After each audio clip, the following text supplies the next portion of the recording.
अस्सलाम वालेकुम guys, this is Samar from यूजूस और आज की वीडियो में हम पढ़ेंगे फर्स्ट ईयर का टॉपिक है केमिस्ट्री का, जो आपके सामने होगा। तो आए वीडियो की तरफ चलते हैं। तो चैनल को यार सब्सक्राइब जरूर कर दीजिएगा अगर आप नए हैं चैनल के ऊपर, और वीडियो को इंशाल्लाह लाजमी देखिएगा, आपको फ़ायदा होगा। पूरा वीडियो को देखिएगा, ठीक है। तो आए वीडियो की तरफ चलते हैं।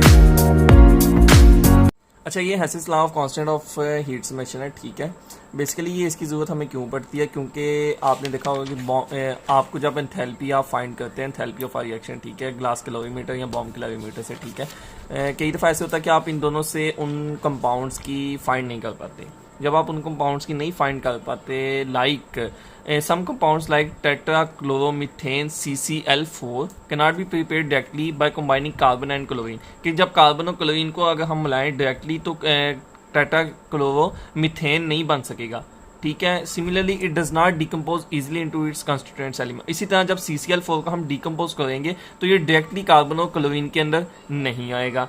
इसी तरह boron oxide B2O3 and aluminium oxide Al2O3 provide problems for the measurement of standard enthalpies of the formation, के जिस तरह कार्बन टेट्राक्लोराइड के अंदर हुआ कि ये डायरेक्टली कार्बन और क्लोरीन के साथ मिलके नहीं बन सकता और ना डायरेक्टली इनके अंदर आगे डिकम्पोज हो सकता है। इसी तरह B2O3 और Al2O3 भी प्रॉब्लम्स क्रिएट करते हैं अपनी एंथैल्पी को कैलकुलेट करवाने के लिए।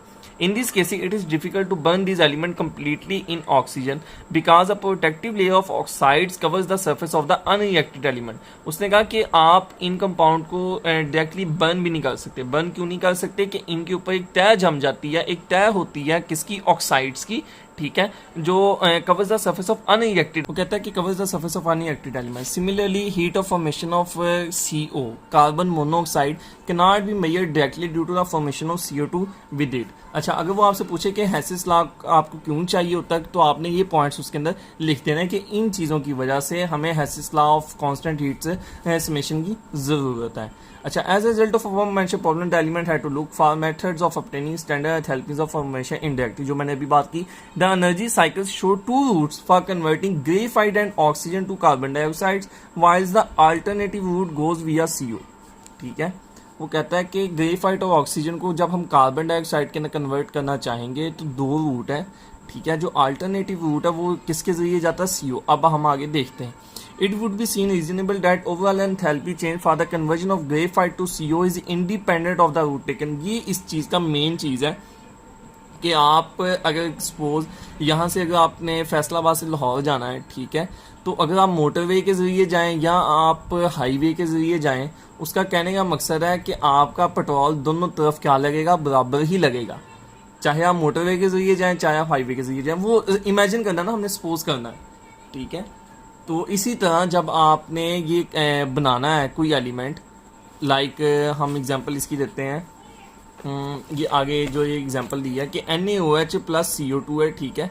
इसकी आगे जो ये एनर्जी निकली है, अगर मैं इसे एक स्टेप के अंदर करूं या दो स्टेप के अंदर बनाऊं, ठीक है, तो एनर्जी क्या रहेगी, इतनी ही रहेगी। ये जो एंथैल्पी चेंज है तो ये क्या रहेगा, इतना ही रहेगा। मैं इसे आगे क्लैरिफाई करता हूँ। वो कहता है इफ द अच्छा delta H is equal to delta H1 plus delta H2। अगर आप डायरेक्ट करें फिर भी उतने एंथैल्पी चेंज, अगर आप दो ठहर के जाएं फिर भी एंथैल्पी चेंज क्या है, उतना ही है। अच्छा, if the enthalpy of combustion for graphite to form CO2 and the enthalpy of combustion of CO to form CO2 are known, we can determine the enthalpy of formation for CO। ये चीज़ बहुत confuse करती बच्चों को कि ये लिखा क्या है, ये लिखा क्या है, ठीक है। कौन सा हम ऊपर बात कर रहे होते हैं कि अगर A और B मिले तो C बनेगा, ठीक है, लेकिन इधर वो क्या बात करता है, इधर वो C बनाने की नहीं बात करता, इधर वो B को फाइंड करने की बात करता है। एक शॉर्टकट में मैं आपको बताया, आगे देखते हैं। वो कहता है ग्रेफाइट प्लस ऑक्सीजन अगर मिली है तो क्या बना है, कार्बन डाइऑक्साइड बना है, ठीक है। उसके अंदर एंथैल्पी चेंज कितना आया, 393.7 किलो जॉल पर मोल, ठीक हो गया। अच्छा, ये जो वाला स्टेप है ना, CO प्लस 1/2 और CO2, ये है सेकेंड स्टेप। बॉल पेन नहीं, जो ये एक रिएक्शन है, ये है एक रिएक्शन, ठीक है। इसकी एंथैल्पी चेंज ये आई -393.7 किलो जॉल पर मोल, ठीक है। एग्जाम्पल समझने में मुश्किल क्यों होती है कि नंबर 1 स्टेप ये है, नंबर 2 स्टेप ये है, क्या मतलब कि ये जो रिएक्शन है ये वाला ऊपर वाला, अगर हम इसे 2 स्टेप के अंदर करना चाहें तो पहले हमें इस स्टेप से गुजरना होगा, फिर हमें इस स्टेप से गुजरना होगा। यानी ये जो डेल्टा H1 और डेल्टा H2 है, ये वाला इसका क्या आएगा डेल्टा H1, इसका क्या आएगा ये डेल्टा H2, और ये क्या है ये है डेल्टा H। अब आ गई समझ कि ये delta H is equal to किसके, delta H1 plus delta H2 के। ठीक हो गया। अब जो नीचे उन्होंने एग्जांपल दिया ये तो हो गया डायरेक्ट, कार्बन प्लस ऑक्सीजन क्या बना, कार्बन डाइऑक्साइड 393.7 किलो जल पर मोल, ये एंथैल्पी चेंज आ गई, और ये क्या है कि डेल्टा H है। अब वो इसी रिएक्शन को कहता है कि अगर हम 2 स्टेप्स के अंदर करें तो पहले ये मैं नीचे नंबरिंग क्यों लिखी है कि कार्बन हमारे पास था और क्या थी आधी ऑक्सीजन 1/2 O2। ठीक है, तो क्या करेंगे कॉज ये, अच्छा ये क्यों लिखा 1/2 O2, एक चीज याद रखना कि जो ऑक्सीजन है वो हमेशा मॉलिक्यूलर फॉर्म के अंदर एग्जिस्ट करेगी।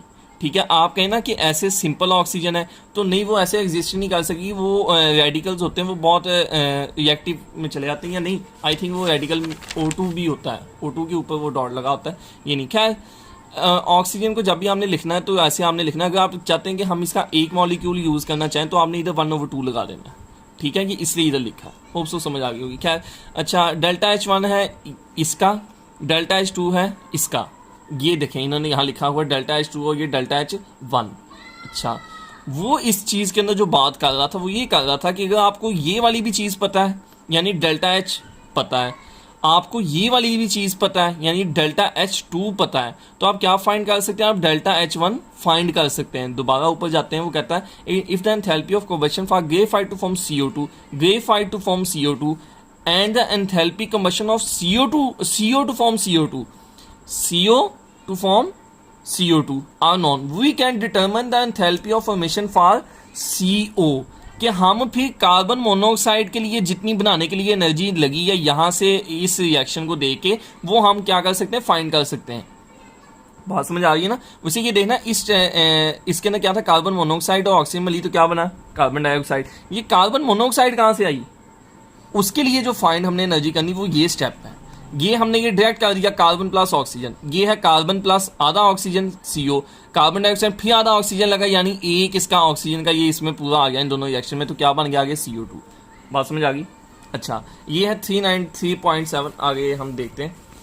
ठीक है, अप्लाइंग इक्वेशन यानी हेसिस लॉ वाली वो इक्वेशन लगाई, delta H is equal to delta H1 plus delta H2। Delta H1 हमने क्या करना था, फाइंड करना था, डेल्टा H क्या था 393। ठीक है, वही बात कि ये वाला डेल्टा H1 हमने इसका ये फाइंड करना था, डेल्टा H2 है ये 283 और डेल्टा H क्या है 393, माइनस दोनों के साथ माइनस है। अच्छा, इधर भी हमने साइंस का ये ध्यान रखना है, डेल्टा H1 इधर आ गया, ये उधर चला गया, डेल्टा H2 इधर आ जाएगा तो क्या साइन आ जाएगा माइनस का। ठीक है, डेल्टा H की वैल्यू क्या थी -393, माइनस का साइन इधर आ गई ब्रैकेट, डेल्टा H2 की वैल्यू क्या थी -283। ठीक है, तो आगे आंसर क्या आ गया माइनस, ये क्या हो गया माइनस माइनस प्लस, अलामत क्या आएगी बड़ी रकम की। ठीक है, तो माइनस का साइन इधर आ गया और इसमें से ये माइनस करेंगे तो 110 किलो जूल पर मोल बन गया। ठीक है, ये क्या था, अब इसे इस साइकिल के अंदर देखते हैं कि जब कार्बन डाइऑक्साइड कार्बन अकेला कार्बन और ऑक्सीजन मिली तो क्या बन गया कार्बन डाइऑक्साइड, ये हो गया डायरेक्ट, उसे कहते हैं डेल्टा H। इसकी जो एनर्जी एंथैल्पी चेंज है उसे कहते हैं डेल्टा H। जब अगर हम जाएं इन 2 रूट्स के जरिए कि पहले हम बनाएं कार्बन मोनोऑक्साइड उसके बाद जाएं हम कार्बन डाइऑक्साइड की तरफ, तो हमें पहला जो रिएक्शन होगा उसे हम कह देंगे डेल्टा H1 उसकी एंथैल्पी चेंज, और दूसरे रिएक्शन की क्या कह देंगे डेल्टा H2 एंथैल्पी चेंज। तो कार्बन से जो CO बनाने के अंदर हमें एनर्जी लगी वो थी ये वाली, ये जो हमने फाइंड की है, और कार्बन मोनोऑक्साइड से जो आगे एनर्जी जाई वो एंथैल्पी चेंज आया कार्बन डाइऑक्साइड बनाने के लिए वो था ये वाला। ठीक है, और जब -283 को -110 को हमने सम अप किया तो -393 क्या आ गया, इसका आंसर आ गया जो क्या ऊपर डेल्टा H। होप्स हो के बात समझ आ गई होगी। अच्छा, उसके बाद आगे करते हैं the method we have just use in obtaining equation 8। ठीक है, इक्वेशन 8 यार ये वाली है, ये वाली। ठीक है, इक्वेशन 8 है हेसिस लॉ वाली। अच्छा, इस specific example of Hess's law of constant heat summation, this law states if a chemical change takes place by several different routes, कि अगर डिफरेंट रूट जैसे ये हम पहले इधर गए फिर इधर गए, हम डायरेक्ट भी हालांकि जा सकते फिर भी सेम है, इधर से इधर को गए फिर भी क्या रहेगी एनर्जी सेम रहेगी इन दोनों को सम अप करके।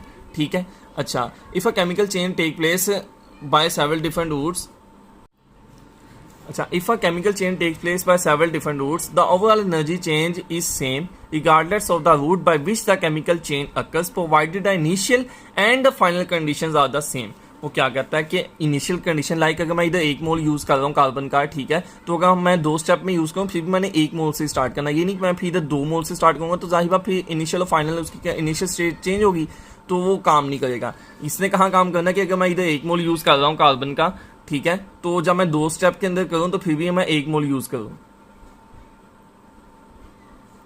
अच्छा, ठीक है, वो कहता है कि अगर केमिकली ये देखें केमिकली रिएक्शन केमिकल चेंज आया कि यहाँ से ये 2 मिले ये गए, ठीक है, तो जो एंथैल्पी चेंज आएगा वो सेम रहेगा अगर हम इधर से ऐसे जाएं या कोई भी और रूट ले लें, ठीक है, कि हम पहले कार्बन मोनोऑक्साइड बनाए फिर कार्बन डाइऑक्साइड वहाँ से बनाए, लेकिन जो हमने ये कार्बन ऐसे ही इसमें या डायरेक्ट रिएक्शन में यूज़ किया था उतनी ही मिकदार में हमने यहाँ यूज़ करना है। और फाइनल कंडीशन लाइक टेम्परेचर है या प्रेशर है इनिशियल में भी जो इस रिएक्शन के लिए था वो इस रिएक्शन में भी अगर रहेगा तो एंथैल्पी चेंज क्या रहेगा, सेम रहेगा।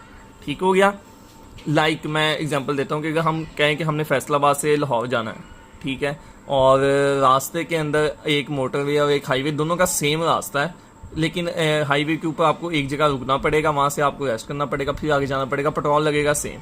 लेकिन क्या हो जाए कि मोटरवे से जाते हुए बारिश नहीं हुई थी, हाईवे से जाते हुए बारिश होगी, तो क्या हो गया, आप स्लो गए जिसकी वजह से टाइम ज़्यादा लगा, तो वहाँ ऐसे रूल क्या एप्लीकेबल नहीं होगा। बात समझ आ रही। इसी तरह अगर मैं यहाँ प्रेशर चेंज कर दूँ या जब मैं इस रूट के ऊपर आऊँ मैं कोई और चीज़ चेंज कर दूँ तो वो फिर रूल ये लागू नहीं होगा। ज़रा डीप में चला गया हूँ, लेकिन आपको बेसिकली ये ऐसे इसे रट्टा भी लगा लेंगे और समझ लेंगे कि ओवरऑल एनर्जी चेंजेस सेम है, ठीक है, रिगार्डलेस ऑफ रूट के कोई भी आप रूट लें उसका इसके ऊपर फ़र्क नहीं पड़ता। अच्छा, आगे देखते हैं। Let A can be converted to D directly in a single step and heat evolve with as, कि ए से डी बना तो क्या हीट निकली डेल्टा एच।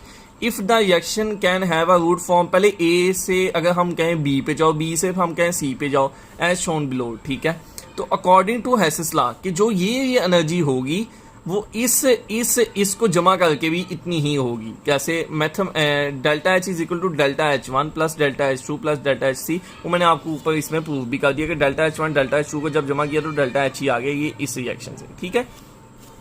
अच्छा, तो मैथमेटिकली जब हम लिखते हैं फिजिक्स में, आपको पता है कि ये समेशन का साइन है, तो डेल्टा एच इस साइकिल में क्या आ जाएगा, 0। डेल्टा एच क्या है, इसमें क्या है, वो जो चेंजिंग आई है ना उस हिसाब से। तो इसमें अगर हम देखें कि अगर हम इस रूट से जाएं और इस रूट से जाएं तो इनमें क्या फर्क क्या आया, 0 आया, तो उसे हम क्या कहेंगे इधर 0। Of course Hess's law is simply an application of the more fundamental law of conservation of energy, fundamental law of conservation of energy, कि law of conservation of energy ही की ये एक टाइप है, यही एक शक्ल है उसकी ना। So delta H is equal to 0। Like हमने law of conservation of energy वो पढ़ा होगा फिजिक्स के अंदर जब आप जाते हैं, वो ग्रेविटेशनल जो होता है, ठीक है, कि अगर आप डायरेक्ट ए से बी पे चले जाएं या वो कर्व के जरिए जाएं, नहीं पढ़ा वो, आई थिंक फिर आप आगे पढ़ेंगे, चैप्टर 4 में है वो, सेकेंड मैट्रिक में नहीं, अच्छा खैर आई थिंक सेकेंड ईयर में फिर वो होगा, खैर। अच्छा, ऑफ कोर्स हेसिस लॉ से नहीं, 1 मिनट, मैं वो कंजर्वेटिव फील्ड की बात करूँ, चैप्टर 4 में फर्स्ट ईयर में ही है। अच्छा, कि उसमें भी अगर आप देखें कि अगर आप वो एक बॉक्स बना होता है कि अगर आप ऐसे ऐसे करके ऊपर जाते हैं या ऊपर से ऐसे जाते हैं तो सेम ही रहता है ना, इसी तरह ये भी एक बात है। अच्छा, it means that if one goes from A to D directly and comes back to A through B and C, then delta H is equal to 0। वो फिजिक्स की मैंने एग्जांपल ये law of conservation of energy का एक किस्म का इसे explanation देने के लिए की है।